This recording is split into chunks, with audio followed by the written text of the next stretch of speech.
నమస్తే అండి, ఎలా ఉన్నారు? అంత బాగున్నారా? ఈసారి వీడియో చాలా లేట్ అయింది కదా. ఇదిగో ఇప్పుడు నేను రోటి సున్నుండలు చేస్తున్నాను. ఇవి మా అమ్మగారు చేసేవారు. ఫస్ట్ దీనికి ఇప్పుడు బియ్యం కావాలండి, 1 కప్పు.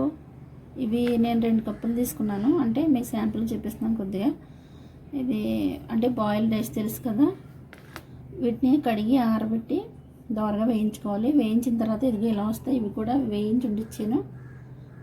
వీటిని మిక్సీ పట్టుకోవాలి. ఇప్పుడు ఆల్రెడీ నేను మిక్సీ పట్టి కూడా పొడి వండిచ్చాను, అది కూడా చూపిస్తున్నాను. ఇదిగోండి, ఇవి 2 కప్పులు వేస్తున్నాను.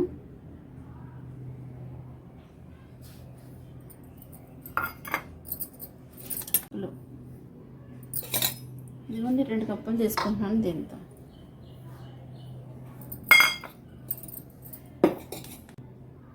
కొబ్బరికూర 1 కప్పు, బెల్లం దీంతో 2 కప్పులు తీసుకోవాలి. సేమ్ ఇది ఎంత తీసుకున్నామో, ఈ రోటి బియ్యం పిండి ఎంత తీసుకున్నామో వేపింది అంతే క్వాంటిటీ బెల్లం కూడా 2 కప్పులు తీసుకోవాలి.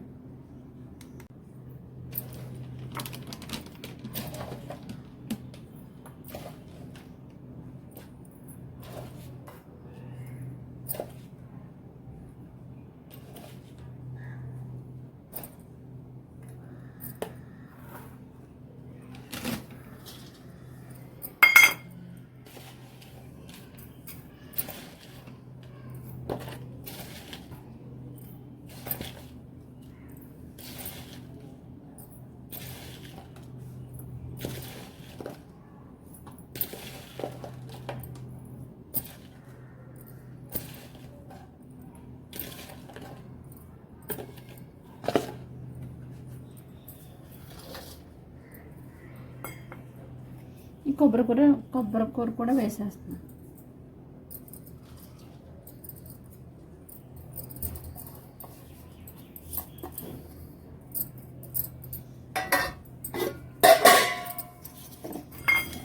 ఇప్పుడు మనం ఈ 3 కలిపి మిక్సీ పట్టుకోవాలి.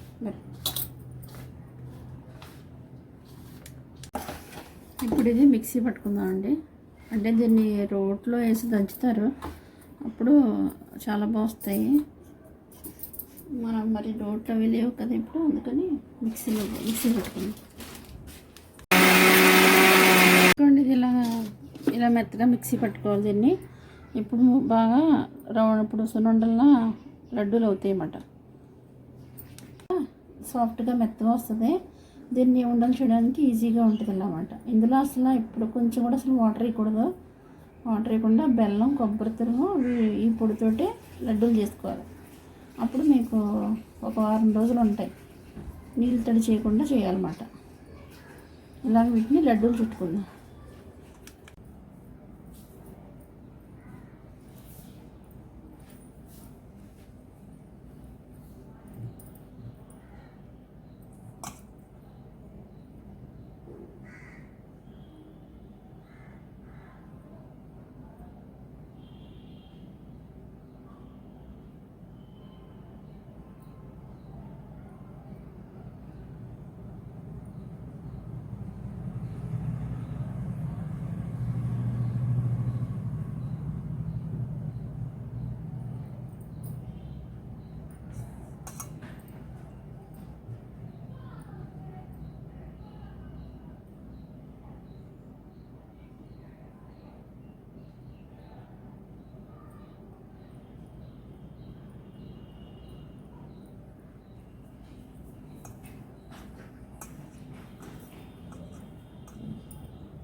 ఇదిగోండి, ఈ లడ్డూలు తయారైపోయి ఇవి వారం రోజులు ఉంటాయి.